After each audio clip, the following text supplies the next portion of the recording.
What up, dudes? It's Gaz, and welcome back to another Warframe video. So, all is well, did not get flooded again. And we've got a fun video for you today. It's going to be Helminth Invigorated Harrow, with a special Helminth ability as well that I want to make a video on the channel. I think we had one from like last year, but this is updated. So yeah, we're doing Helminth Invigorated Harrow, plus 200% power strength, so we're looking at like 500%-ish power strength. The build I'm going to show you in the gameplay here is actually 464% power strength, but Harrow can actually do some really funny stuff with really high power strength. If you don't know how to get the Helminth Invigoration segment, you need to be rank 5 with the Dimos Necrolith Syndicate and buy it from Sun for 30,000 reputation. That will let you get random Warframe buffs each week, and some of them are really strong. Like you can get increased range by 100%, 200% increased power strength, like we're showing in the video right here, and other things like that that can make some builds really, really crazy. So, the build today, let's show you what's on the menu for today. Full armor and shield removal, unconditional.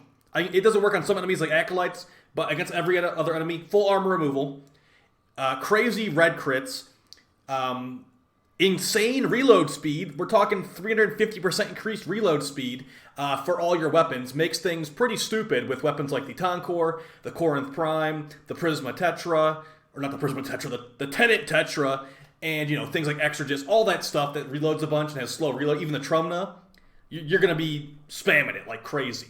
And since we're fully removing enemy armor, we can actually utilize gas damage. That's actually what's in the gameplay footage right here. No hunter munitions needed. They walk into my gas cloud, they're done for.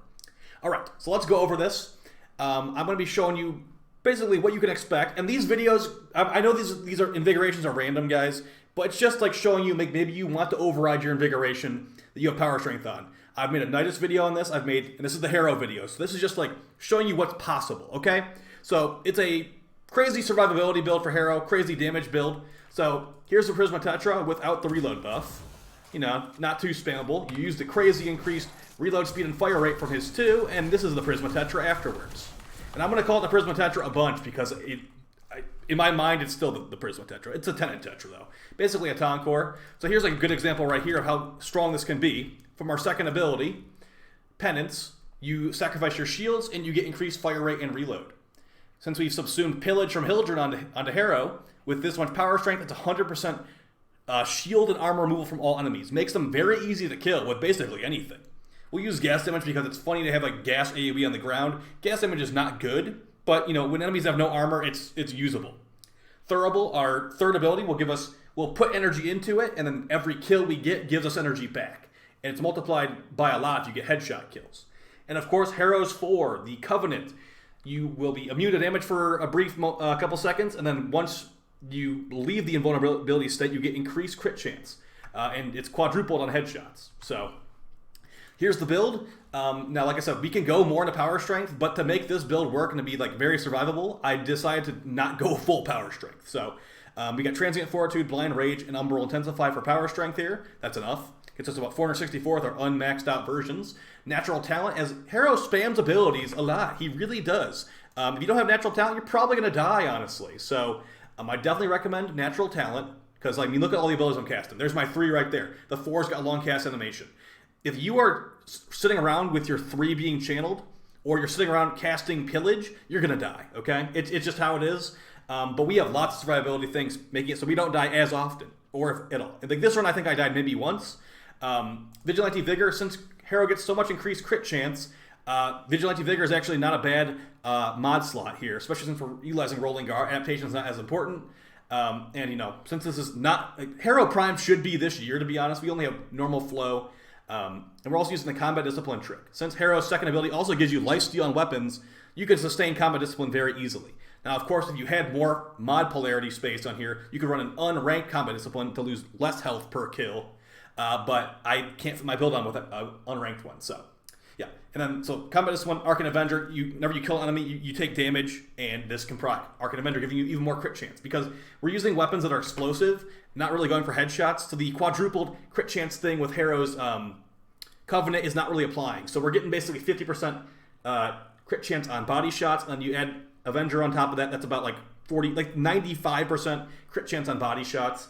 When we're using something like the Corinth Prime with very, very high base damage and basically no crit chance to speak of, it still gets us to about 100% crit chance with Harrow's fourth ability. So the Corinth Prime is great for what we're using here because we're utilizing gas damage status effects.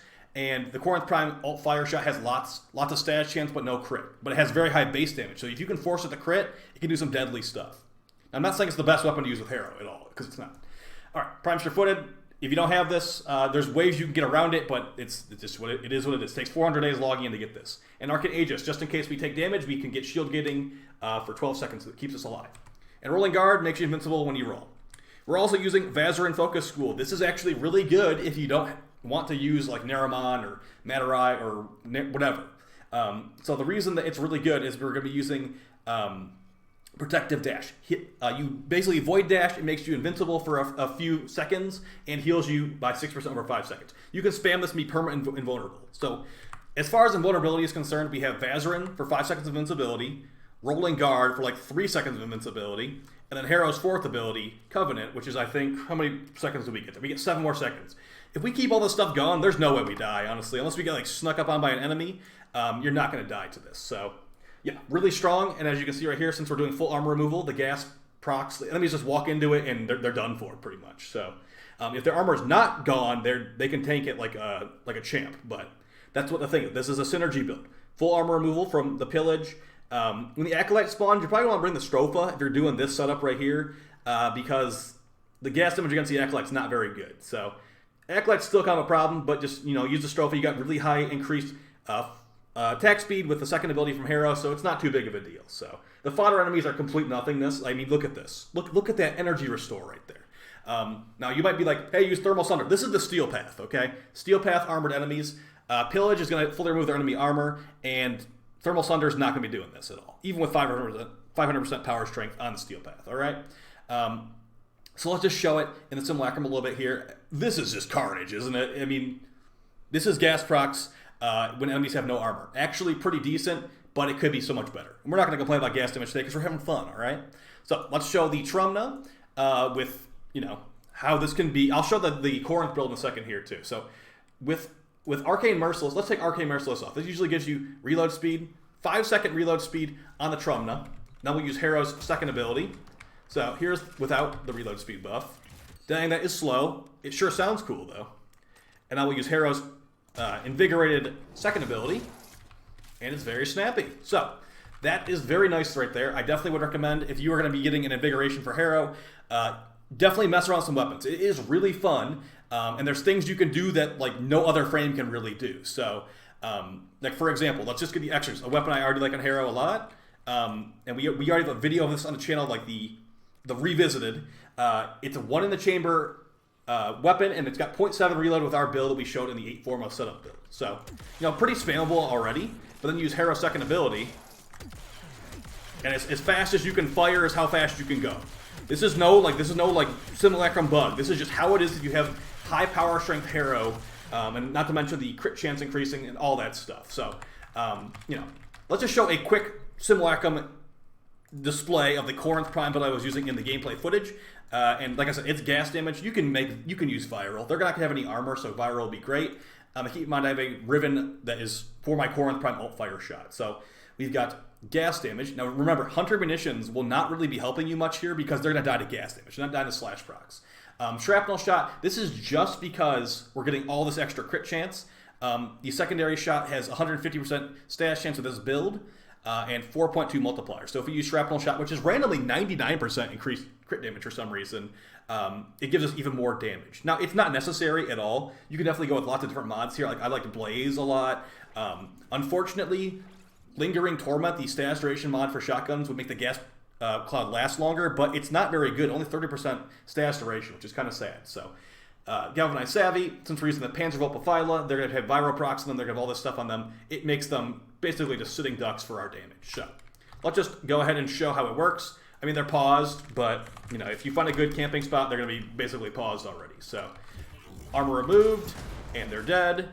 And the gas damage. So Viral would one-shot them outright, but it's kind of fun just to have them walk into the gas cloud, to be honest. So Yeah, that's what full armor removal in this game looks like against Grineer. Because the Grineer are basically all just armor. That's where the survivability comes from.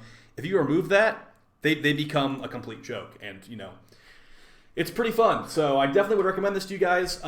As far as other frames you can use this on, we'll probably have some more Invigoration videos on the channel. I just wanted to get this one out there. I'm not trying to say gas damage is good at all. Like I said, viral would still work. Just viral would basically require a lot more you know, spamming of the shots. The Corinth Prime, with this build, it's like basically you fire off the grenade launcher, set it and forget it. And all this crazy reload speed is hilarious. Like, let's just show the Vectis real quick with depleted reload and like just a couple more weapons, just because, you know, you don't always get this. Vectis, one in the magazine as well with his build, 0.6 second reload. So it's still spammable already. But then you use Harrow second ability with the Invigoration, and you can technically make this work. It just becomes a machine gun. So, you know, that might be pretty fun to you. It's still kind of like a single target weapon, like maybe 1 to 2 targets. That might be fun to you. You might like that. The Envoy actually has reasonable reload speed. The Ogress, now this thing is usually held back by its reload speed, actually. It's got 3 in the magazine, and it like requires lots of reloads. Now this will definitely like lag you out if you spam it too much, so use with caution. And remember, if you manually press the reload key, it reloads faster than if you were to not press it. So the Ogress is not usually that spammable. So it's really fun. I do think this is fun. I mean, the Kuva Heck, like I said in my Kuva Heck video, I don't think the Kuva Heck's very good because of usability issues. You know, have to manually reload it for every shot. Now we use Harrow second ability, and this would make the Kuva Heck godly. So, you know, we're not even using the crit chance buff increase here. I'm sure your imagination can go wild on what can be utilized here. The Tsar, the Tonkor, all that stuff, guys. So hopefully you found that video helpful. I'll talk to you next time. Definitely, you know, seek this out. I'd say the Nidus one might be a little bit more crazy than this, but at the same time, like, this is good. If you're using Helminth Pillage too, I mean, there's other abilities I could have gone for. I could have gone for Elemental Ward for further increased reload speed. I could have gone for Roar. The thing is, though, full armor removal is pretty valuable, and like this is AoE full armor removal, and not to mention, since we're removing Harrow's first ability, he does like to have high shields to get all that duration for his second ability. So Pillage has great synergy with Harrow. Even without the Invigoration, it is very good synergy for Harrow. Softens the enemies up if you're not running 400% power strength to fully remove their armor like this.